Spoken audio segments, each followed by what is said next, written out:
ఇప్పుడు జగన్మోహన్ రెడ్డి గారు 2009 సెప్టెంబర్ 2వ తారీఖున రాజశేఖర్ రెడ్డి గారు చనిపోయిన రోజు నుంచి జగన్మోహన్ రెడ్డి గారు యుద్ధం ప్రకటించాడు.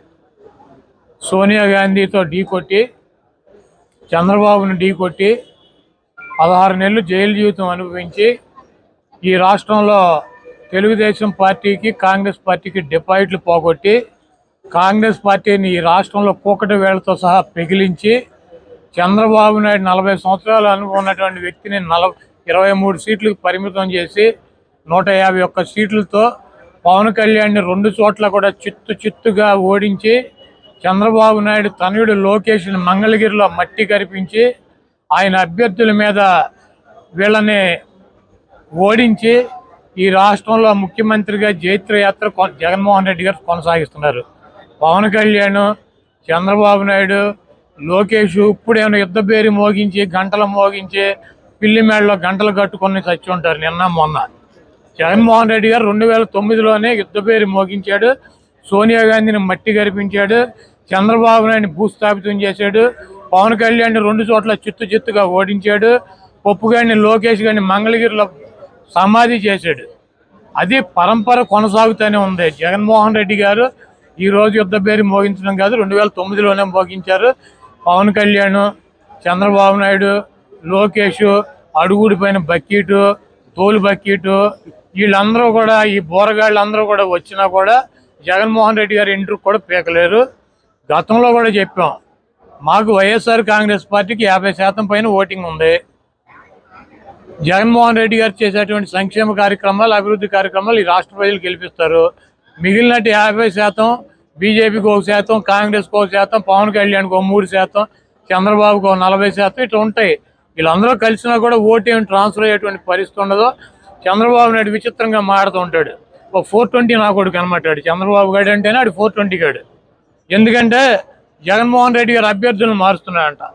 ఎంఆర్ఓలకు ట్రాన్స్ఫర్లు ఉంటాయి, అధికారులకు ట్రాన్స్ఫర్లు ఉంటాయి, ఎమ్మెల్యేలకు కూడా ట్రాన్స్ఫర్లు ఉంటాయి అంటాడు.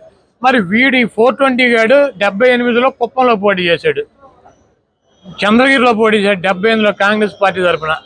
కుప్పం నుంచి చంద్రగిరి 110 కిలోమీటర్లు. ఈయన పోటీ చేసిన చంద్రగిరి నుంచి కుప్పం 110 కిలోమీటర్లు, కర్ణాటక బోర్డర్లో, తమిళనాడు బోర్డర్లో ఉంటుంది అది. మరి వీడు ఎట్లా ట్రాన్స్ఫర్ అయ్యలేడండి? చంద్రగిరి నుంచి కుప్పం వీడు ఆఫీసరా, వీడు అధికారా, వీడు ఎమ్మెల్యేకి వెళ్ళలేదా? అన్ని సొల్లు నా కొడుకు, సొల్లు మాటలు, సొల్లు నా కొడుకు అనమాట. నా ట్రాన్స్ఫర్లు ఉంటాయని నాకు తెలియదు. విచిత్రంగా ఈడే కదా అసలు ట్రాన్స్ఫర్ ఎప్పుడు 89లో వెళ్ళాడు, 30 సంవత్సరాల నాడు వెళ్ళాడు ఈ ట్రాన్స్ఫర్ అయ్యి చంద్రగిరి నుంచి కుప్పం. మరి వీడు కొడుకు అక్కడ మంగళగిరిలో స్కూల్లో చదువుకున్నాడా? వీడు ఊరు మంగళగిరా, లేకపోతే వీడు పుట్టింది, వీడు పెరిగింది మంగళగిరా? మరి ఈడేటో వచ్చాడు పప్పు నా కొడుకు మంగళగిరి పోటీ చేయటానికి ట్రాన్స్ఫర్ అయ్యి రాలేదా? హైదరాబాద్లో చేయొచ్చుగా, లేకపోతే ఆడి బాబు చంద్రగిరిలో చేయొచ్చుగా.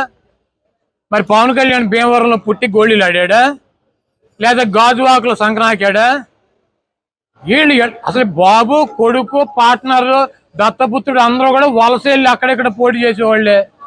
వీళ్ళకంట ట్రాన్స్ఫర్లు ఉంటాయని తెలియదంట.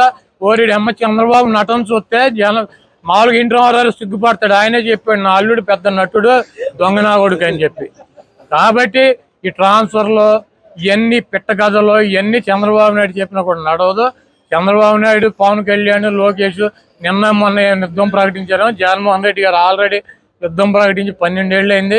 సోనియా గాంధీని మట్టి కరిపించాడు, చంద్రబాబు నాయుడిని పాపరం చేశాడు, పవన్ కళ్యాణ్ కనీసం ఎమ్మెల్యే కూడా చేయకుండా జరగకుండా చూశాడు.